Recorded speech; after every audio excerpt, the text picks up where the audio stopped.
No one said that the path is going to be easy. And it's not. We know life is rough, and we know there will be pain, and whether that pain is at the hands of an enemy or at the hands of nature or time or disease, there will be pain. It's an urge.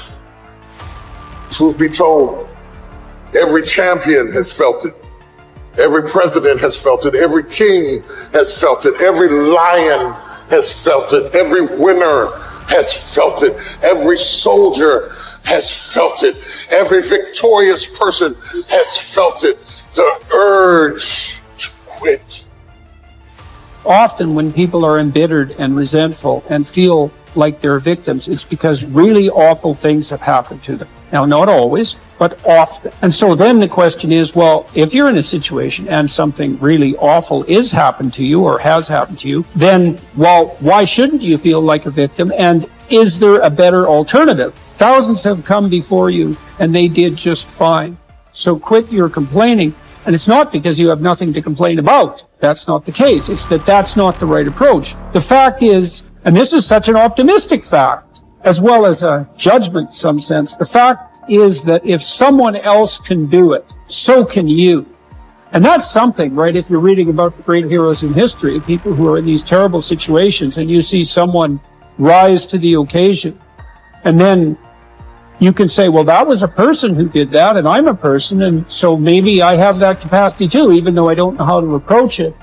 Don't allow that inner doubt in you to tell you why you're not good enough. You ignore that inner voice and all of the external voices. Don't judge the possibilities for what you can do based upon the circumstances, because the circumstances won't determine who you are. Doesn't matter how many mistakes you've made. Doesn't matter how much money you've lost. In fact, I see it only as an investment, what you learn from life. You don't stop when you're tired. You stop when you're done. You stop when you complete it and you execute it.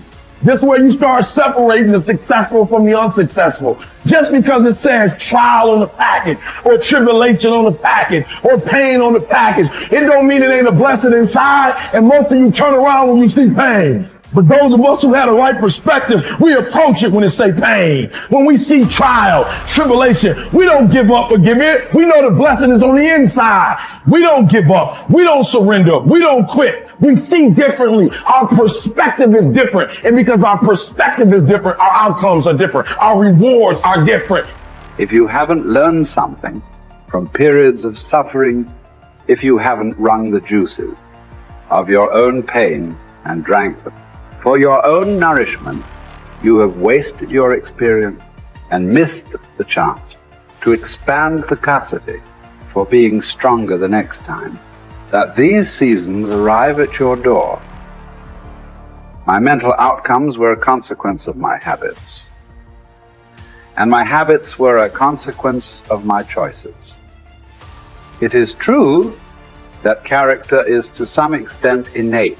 Our genetic makeup imbues in us certain proclivities. But it is as true that character is mostly a consequence of choices.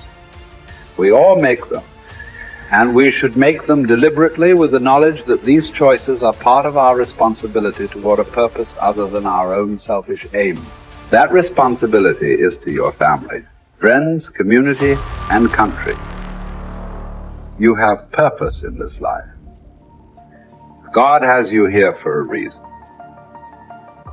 You may not know it, but He does. Your job is to find it. No one else can.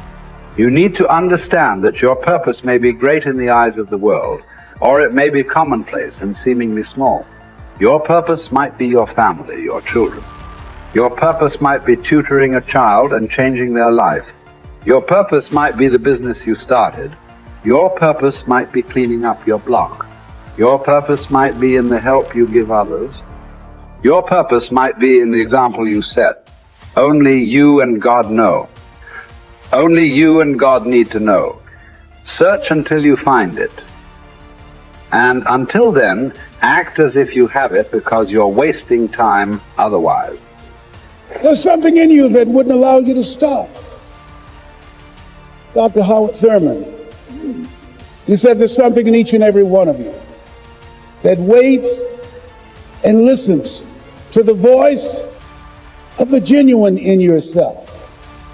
It will be perhaps the only guide you will ever have. And if you cannot hear it, all of your life, your days will be spent on the ends of strings that somebody else pulls.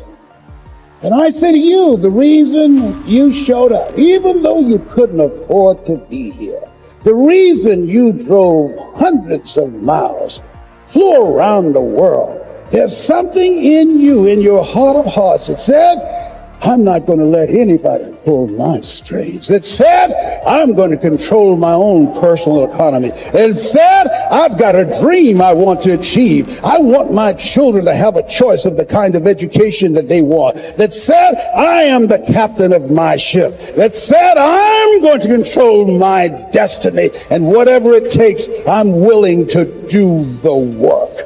1961. President John F. Kennedy had a decision to make. The decision was whether or not to call a news conference and tell the world the United States was going to go to the moon. And I submit to you that the decision to do that was very risky. And what governed his thinking is what governed your thinking when you decided, I'm going to do this.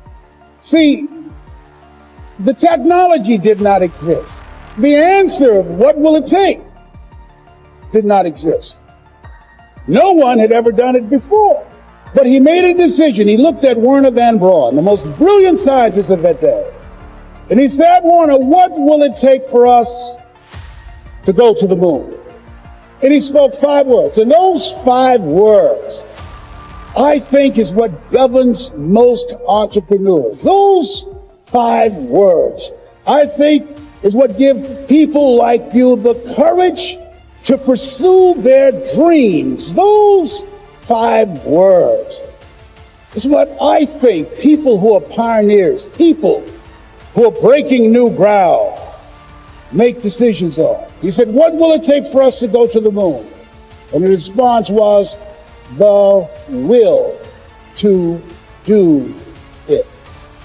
As you look at yourself, as you look at your business, what will it take for you to increase your business? The will to do it.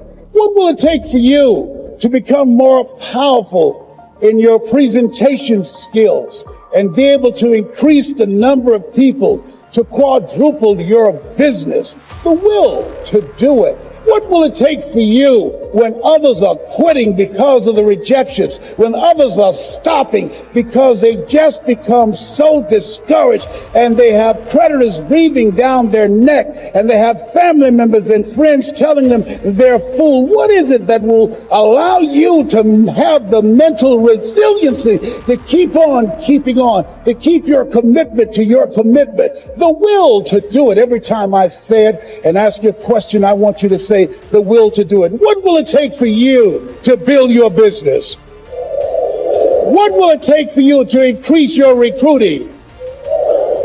What will it take for you to bring out the greatness in you and to make your mark? What will it take for you to become a high achiever and to bring out the billionaire in you? Shake someone's hand on your right and left and say, I've got the will. I've got the will.